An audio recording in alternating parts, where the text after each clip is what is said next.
тогтолцогчтой баярлалаа. Улсын хурлын чуулганы өнөөдрийн хуралдаанаар эрхтэн эдис шилжүүлэн суулгах тухай хуулийн төслийн анхны хэлэлцүүлэг өрнөлөө. За энэ удаагийн хэлэлцүүлгээр нийгмийн анхаарлыг хамгийн их татаж хүлээлт үүсгээд байсан нэг чухал зохицуултыг онцолж байна. За өмнө нь амьгууд онороос эрхтэн эдис шилжүүлэн авахд гэр бүлийн зөвшөөрөл заавал шаарддаггүй байсан. За тэгвэл шинэ хуулийн төсөлд гэр бүлийн гишүүний давхар зөвшөөрлийг авах зохицуултыг тусгасан байна. Хуулийн төсөлд хэрв гэр бүл нь амьгууд онороос эдис эрхтэн шилжүүлэхийг зөвшөөрсөн тохиолдолд хуваарлалтын тогтолцоог бүрэн захин хэлбэр шилжүүлэхээр төлөвлөжээ. Ингэснээр донор гарсан даруйд хүлээлгийн жагсаалтад бүртгэлтэй иргэдийг цусны бүлэг, эрхтний нийцэл зэрэг үзүүлэлтээр олон улсын жишгт нийцүүлэн мэдээллийн сангаар шүүн, тохирох хүмүүсийн жагсаалтыг автоматар гаргадаг болохоор тооцоолжээ. Гэр бүлийн гишүүн амьд донороос эрхтэн шилжүүлэн суулгах бол гэр бүлийн гишүүнээс нь за дээр нь энэ дээр одоо бид нар хүргэн бэр гэдэг заалтыг оруулж өгөөд ингээд тодорхойлсон. За энэ өөрөө гэр бүлийн тухай хуулиараа гэр бүлийн гишүүн гэдэгт бол хин хамаарах вэ гэдгийг бол тодорхойлоод заагаад өгсөн байж байгаа.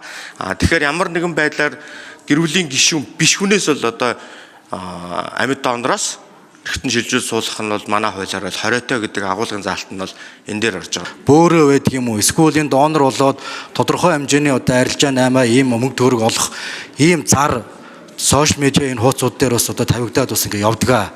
Гэтэ үүний цаана бол одоо иргэдийн хувьд бол буруу мэдээллүүд бас байгаад байгаа. Тэгэхээр энэ хуулиас өмнөч төр энэ хууль батлагснараа ч төр ямар нэгэн эдис эрхтний одоо бас худалдан борлуулалттай холбогдолтой үүнийг дэмжсэн агуулга Монгол улсад байхгүй гэдгийг бас мэргэжилтүүд маань бас албан ёсоор одоо бас хэлж ойлгуулах нь зөв бахаа гэж бодож байна.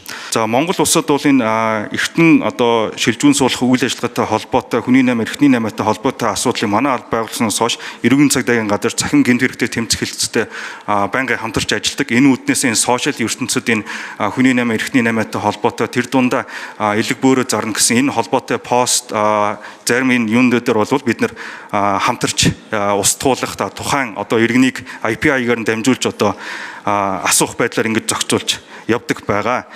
Одоогоор эрхтэн шилжүүлэн суулгах хүлээлгийн жагсаалтад 1044 хүн бүртгэлтэй байна.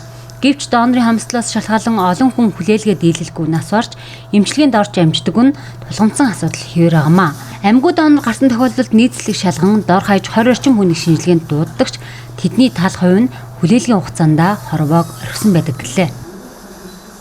Энэ хүн амьд бус донор эд эрхтнээ бусдад одоо өгснийхэн төлөө оршуулгын зардлыг хөдөлмөрийн үнэсний доод хэмжээг 10 дахин гэж оруулсан нь бол одоо бол 4 сая 500 орчим мянган төгрөгийг бол одоо өгөхөр байгаа юм байлээ.